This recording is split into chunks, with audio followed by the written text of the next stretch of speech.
Hello viewers, welcome to the digital class of Udayanath Autonomous College of Science and Technology. So viewers, today's video will be all about a new layer of OSI model, that is application layer. So what are the uses of application layer? What are the services of application layer?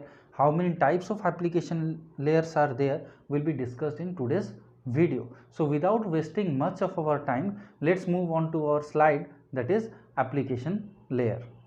So moving on to the first slide, that is application layer. So application layer is the topmost layer in OSI and TCP IP layered model. So this layer exists in both layered model because of its significance of interacting with user and user applications. That means from the OSI model layers, application layer is the topmost layer, and it is also the topmost layer in TCP IP layered model. That means among all the OSI models, the user is directly capable of interacting with the communication system through the application layer only. That's why the user has the significance of interacting with the applications with themselves. That means user can interact with the applications that are provided in the communication system through the application layer only. So this layer is for applications which are involved in communication system. So whenever we are sending any type of file or we are sharing any type of data among the communication system, at that time the files or the medias are not in a constant or in a same format. So in order to consider that format, we need different applications which actually execute different type of format files. So that's why the applications that are actually needed while sending or while receiving the data in a communication system is carried out by the application layer only. So the user can find the appropriate application in order to send or receive the data from the application layer only. So a user may or may not directly interact with the applications. So application layer is where the actual communication is initiated and it reflects. So as we have discussed now, so every application is not carried out by the user, or whatever applications are carried out in a communication system can be directly understood by the user through the application layer only. That means application layer suggests the user that which application they need in order to give or receive the data. So in this way, the application layer provides a direct way of interacting with the applications that are involved in the communication system. Because this layer is on the top of the layer stack, it does not serve any other layers. As it is the topmost layer among all the layers, so it does not provide or it does not forward the data to its upper datas because it is among the topmost layer. Similarly, application layer takes the help of transport and other layers below it in order to communicate or transfer its data to the remote host. That means it takes the help of other layers or other layers below the application layer in order to receive the data and suggest the user that which data it needs to send it in which application. So among all the communication system from the source to destination, it is only the application layer which is responsible for delivering the packet or data from source to destination. Moving to our next slide, so you can see the image over here. So the image clearly shows different layers of OSI model, that is from the topmost layer, that is application layer, to the innermost layer, that is physical layer. So you can see the 7 layers combined together in order to make the communication system successful.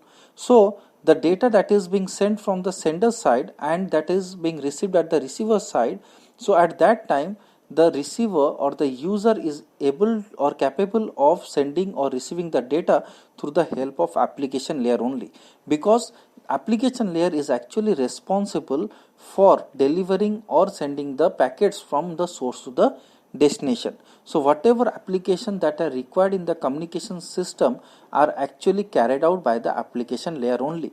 So whatever data and information that has been sent in the communication system is only delivered to the user through application layer. So application layer has no responsibility of sending the data to its upper layers because it is the topmost layer. So it receives the data or information from other layers and it delivers it to the user successfully. Moving to our next slide, so you can see another image over here, that is the data from user moves to the application layer, then again it moves to the presentation layer from the sender side, and again it moves to the presentation layer, passes to the application layer, and finally data is being distributed to the user at the receiver side. So the left side image is the sender side and the right side image is the receiver side. So in this way, application layer collects the data or information from other layers and it distributes or it sends it to the receiver at the receiving side.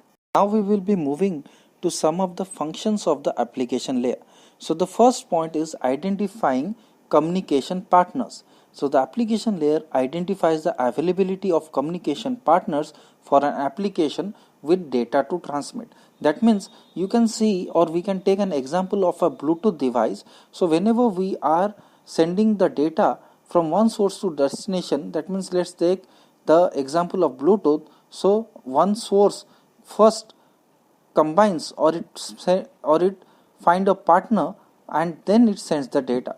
So the Bluetooth device at the source first connect with the partner, that is another Bluetooth device, and then they identify whether they are the appropriate or the authenticated source and destination, then they send the data.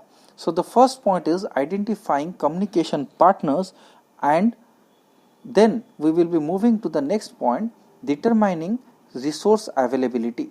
So the application layer determines whether sufficient network resources are available for the request communication. That means whenever we are sending the data from source to destination, at that time we have to check or we have to determine whether we have the availability of resources or not. That means if we are not having sufficient network resources, then the application layer may not work well. So these are some of the functions, or the application layer provide appropriate resource availability in order to share the data from source to destination. And then we will be moving to the final point, that is synchronizing communication. So all the communications occur between the application require cooperation which is managed by an application layer.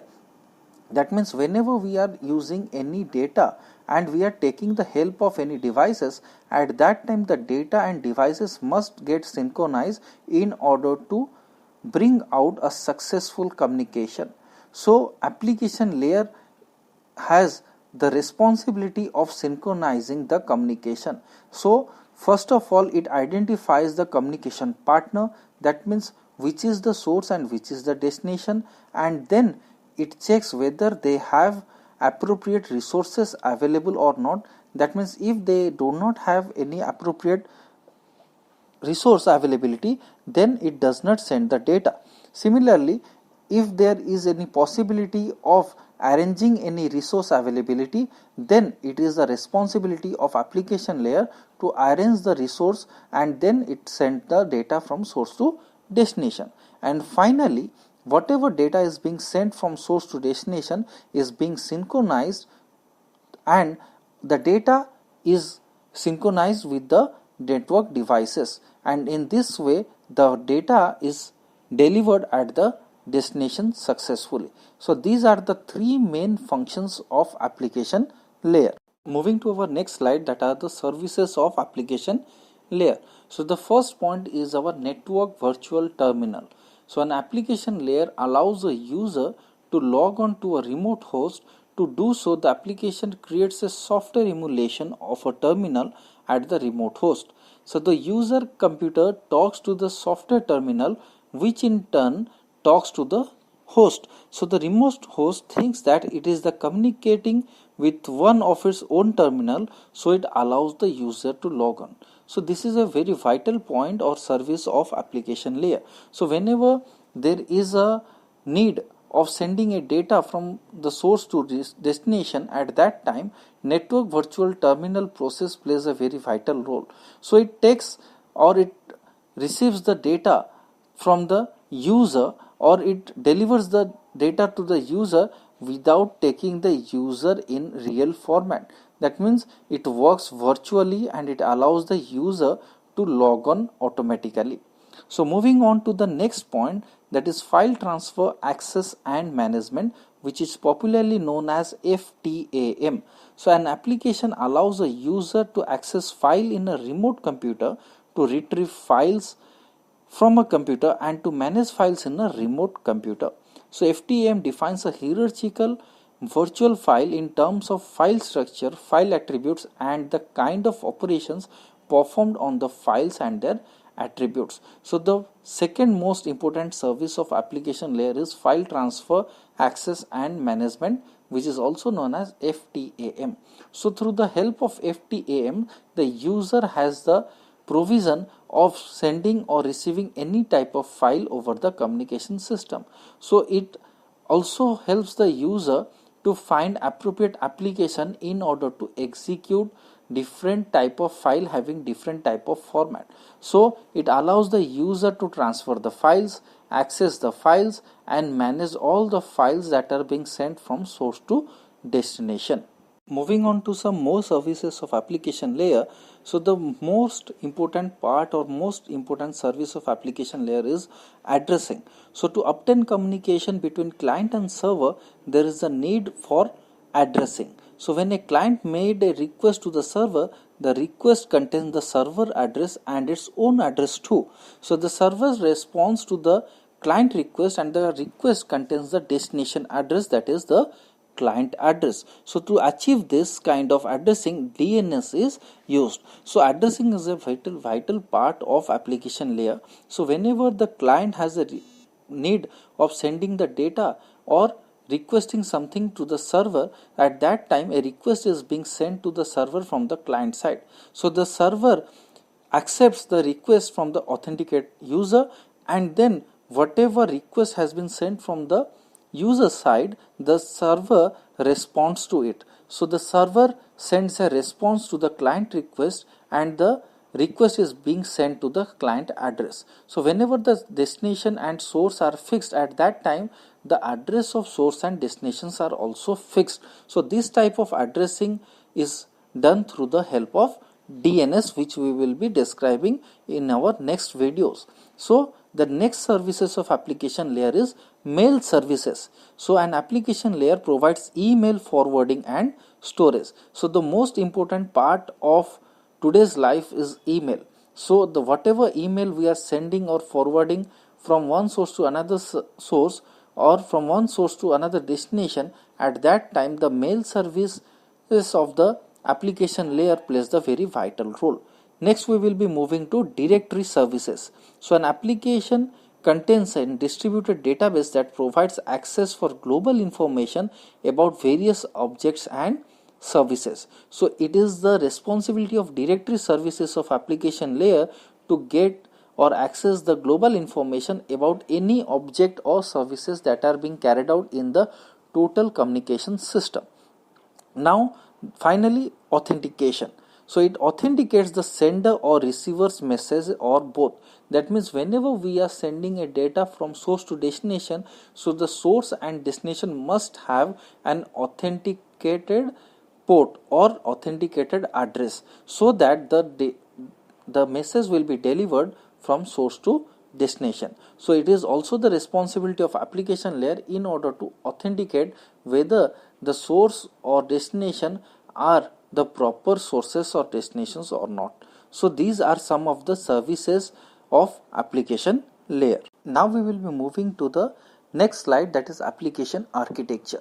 So you can see the image over here. So there are two types of network architecture, that is peer-to-peer network and client network architecture or client server architecture. So these two architecture plays a very vital role in network communication chapter. Now elaborating client server architecture, an application program running on the local machine sends a request to another application program is known as a client, and a program that serves a request is known as a server. For example, when a web server receives a request from the client host, it responds to the request of the client host. So we have two systems over here, that is one client and another one is a server. So whenever a device is sending or requesting something, so that is called as your client, and whenever one system behaves like it is responding to the request, so at that time that system is called as the server. So in client server technology, client always asks for services from the server and server provides services to the clients. So without the server, the client cannot communicate with each other in a client server architecture. So now we will be moving to what are the characteristics of client server architecture. So in client server architecture, clients do not directly communicate with each other. For example, in a web application, two browsers do not directly communicate with each other. A server is fixed, well-known address known as IP address because the server is always on, while the client can always contact the server by sending a packet to the sender's IP address. So as we have discussed earlier that whatever services we are provided by the application layer, so the most important service is our addressing. So IP address plays a very vital role at the client side as well as at the server side. So the server side receives a request from the client and it responds according to the requirement of the client. That means whatever data or whatever request is being sent from the client side is received by the server, and server then provides appropriate service to the client. That means if there will be no server, then the client will be not able to communicate with each other or they will not be able to share their resources. So in client server architecture, client are the systems that are taking the services from the server systems. Now you can see the image of client server network over here. You can clearly see all the systems are connected through the help of a switch. So switch is a network device which helps different devices to communicate with each other. So you can see different computers, different laptops are getting connected with the directory server as well as file server. So directory server and file server are the server systems which actually provide services to different computers and laptops. So you can see there are computer A, B and C, and with computer D, and there are two laptops, that is A and B. So all the computers and laptop plays the role of client, and directory server and file server plays the role of a server. That means without directory server and file server, all the computers and laptops will not be able to get any type of services. So directory server and file server provide the service to different computers and laptops that are connected through each other through the help of switch. So this is a client server network model in which the servers are connected to the clients. The client requests the service from the server accepts the request and gives appropriate response to different users or different systems. So in this way, client server network plays a very vital role in our communication system. Now we will be moving to the second category of network architecture, that is peer-to-peer architecture. So it has no dedicated server in a data center. The peers are the computers which are not owned by the service provider. So most of the peers reside in the homes, offices, schools and universities. So the peers communicate with each other without passing information through a dedicated server. So this architecture is known as peer-to-peer architecture. So the applications based on P2P or peer-to-peer architecture includes file sharing and internet telephony. So this is very similar to client server technology, but here in this case there is no system which is requesting any type of service, and there is no system that is fulfilling the service request that has been sent from the client side. So here there is no concept of client or no concept of server. That means here every individual computer system is considered as a peer. So all the devices are getting connected with each other to share their information and resources. So whenever there is a need of sending data from source to destination, at that time a simple computer sends the data and another destination receives the data.